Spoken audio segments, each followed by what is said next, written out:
magandang morning ng Friday mga kaluto. Ngayong araw ay magluluto naman tayo ng bopis. Ayan. Ang ating kakailanganin, meron tayong giniling na baga, na may puso, na may bato. Magkakasama na yung mga suki. At saka ang ating gulay, labanos at carrots. Magkasama na yan.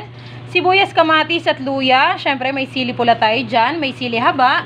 At meron tayong mga panggisa.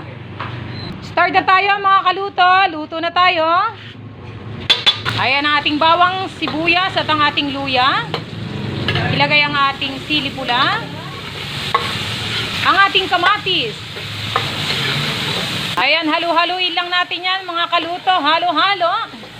Ilalagay na natin ang ating baga ng baboy. Ayan. Hugas na hugas yan mga kaluto para wala yung halong dugo. Ayan mga kaluto, lagyan natin siya ng konting soy sauce.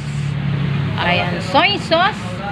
At syempre, timplahan na natin siya ng konting paminta. Lagyan natin ng Ajinomoto. Umami seasoning. Syempre, lagyan din natin ng konting patis. At hindi mawawala ang ating asukal. Habang sinasangkot siya natin, lagyan na natin ang ating gata. Ayan, para lumasa siya mga kaluto. At ilalagay na rin natin ang ating sili haba.